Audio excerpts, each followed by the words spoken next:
Assalamualaikum warahmatullahi wabarakatuh. Nama saya Dwi Fatimah Azhara Wibowo dari kelas 1A Bimbingan Konseling Pendidikan Islam. Di sini saya akan mempresentasikan tentang demokrasi untuk memenuhi matkul tugas Pancasila.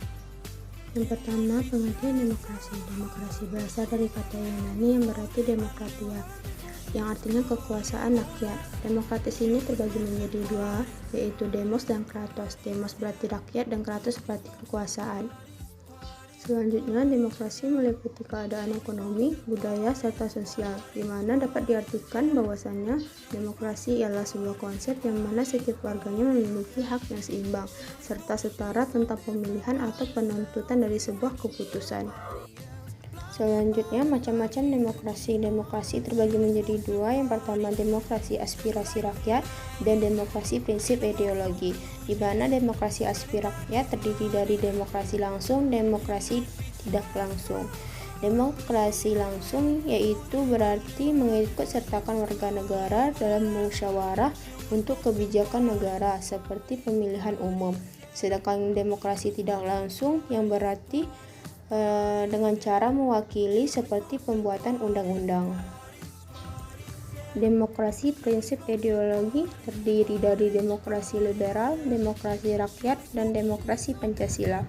Demokrasi liberal dapat diartikan sebagai hak untuk menganut individu dari kekuasaan pemerintah, sedangkan demokrasi rakyat yaitu manusia dibebaskan dalam pemilihan pribadi tanpa adanya penindasan atau pemaksaan, contohnya dalam pemeliharaan Perdana Menteri.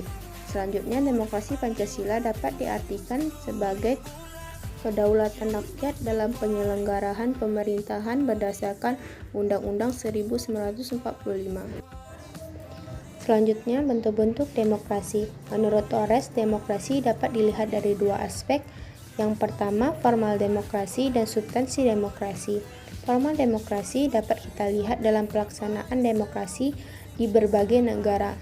Di dalam suatu negara, demokrasi dapat menerapkan sistem presidensial dan sistem parlementer.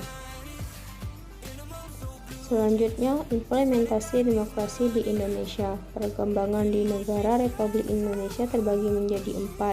Yang pertama, demokrasi parlementer bersekitar tahun 1945 sampai 1959, di mana demokrasi parlementer ini mempunyai kelemahan, yaitu memberikan peluang untuk partai-partai politik dan DPR dalam mendominasi negara.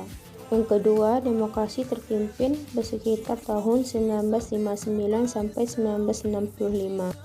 Masa demokrasi terpimpin ini banyak aspek yang telah menyimpang dari demokrasi konstitusional dan lebih menunjukkan beberapa aspek dari demokrasi rakyat. Yang ketiga, demokrasi Pancasila era Orde Baru bersekitar tahun 1965 sampai 1998. Demokrasi Pancasila era Orde Baru ini merupakan demokrasi konstitusional yang menonjolkan sistem presidensial yang bertujuan untuk meluruskan kembali pelanggaran terhadap undang-undang. Yang keempat, demokrasi era reformasi bersekitar tahun 1999 sampai sekarang, di mana pada masa ini demokrasi tersebut berakar pada kekuatan partai yang berusaha dalam mengembalikan keseimbangan kekuatan antar lembaga negara antara eksekutif, legislatif, dan yudikatif. Baiklah, hanya itu yang saya dapat sampaikan.